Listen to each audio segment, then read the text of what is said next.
ইতিহাসের স্তব্ধ পাথর গোবিন্দভিটা, বেহুলার বাসর ঘর, লোকগাথার নীলরাত, হাজার বছরের রাজনীতি, বাণিজ্য আর জীবনের স্পন্দন মহাস্থানগড়ের প্রাণকেন্দ্র। করতোয়ার ঘাট, সময়ের স্রোতে ভেসে আসা অগণিত কাহিনীর অনন্ত তীর। ইতিহাস আর পুরাণের হাতছানি মেখে এই সব কিছুকে জড়িয়ে গড়ে ওঠা বগুড়ার প্রাচীন নগর পুণ্ডবর্ধনে সবাইকে স্বাগত।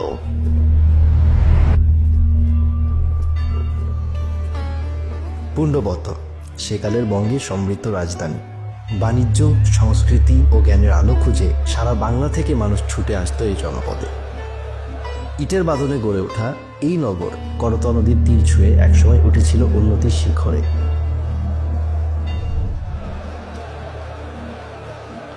ঝাঁঝখাটা ছিল করতোয়া নদীর তীরে মহাস্থানগড়ের প্রাচীন নদী বন্দর, যেখানে নৌযানের ভিড়ে বাণিজ্য, যোগাযোগ ও নগরীর সমৃদ্ধির স্পন্দন জেগে উঠত।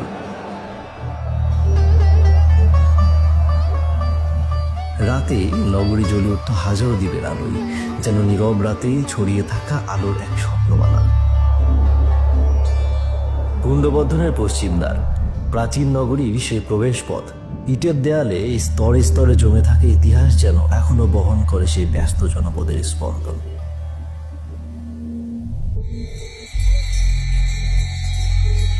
গোবিন্দভিটা ছিল মহাস্থানগড়ের একটি গুরুত্বপূর্ণ প্রত্নস্থল, যেখানে প্রাচীন ধর্মীয় ও আবাসিক স্থাপনার অবশিষ্টাংশ এখনও সেই উন্নত নগর সভ্যতার কথা বলে।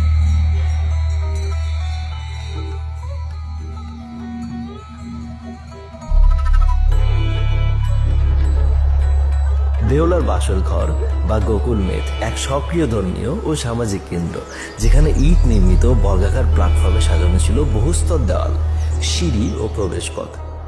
আনুষ্ঠানিক কর্মের প্রস্তুতিতে পুরোহিতদের ব্যস্ততা, প্রদীপের আলো আর শঙ্খধ্বনির প্রতিধ্বনি পুরো এলাকাকে জীবন্ত করে তুলত।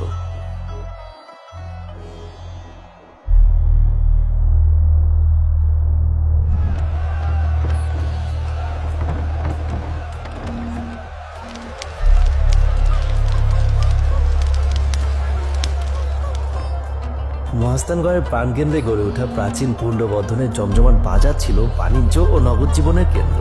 এখানে দূর দূরান্তের বণিকেরা পণ্য ও সংস্কৃতির আদান প্রদানে ব্যস্ত থাকত, আর বাজার জুড়ে চলত নানা দেশের ভাষা, রং ও সুগন্ধের মিলন মেলা।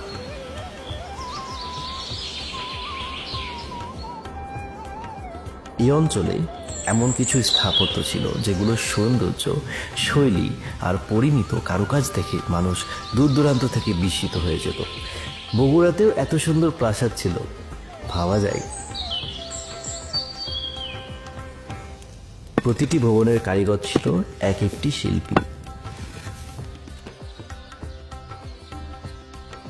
প্রাচীন পুণ্ডের ঘরবাড়ি ছিল সুসংগঠিত নগর পরিকল্পনার নিদর্শন, যেখানে ইট, মাটির দেয়াল ও উঠান ঘেরা স্থাপনায় মানুষের দৈনন্দিন জীবন। পুণ্ডের ইতিহাস তো অনেক সমৃদ্ধ, কিন্তু পৌরাণিক কাহিনী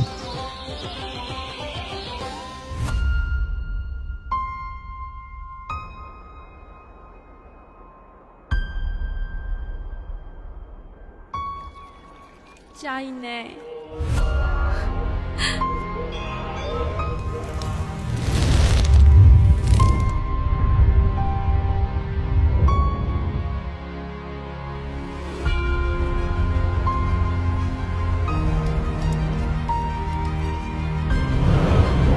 পুণ্ড্রের রক্ষা করা আমারই দায়িত্ব।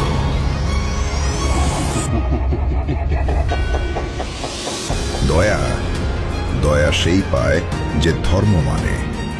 অধর্মের বীজ তুমি মাটিতে বুনেছ বহুদিন।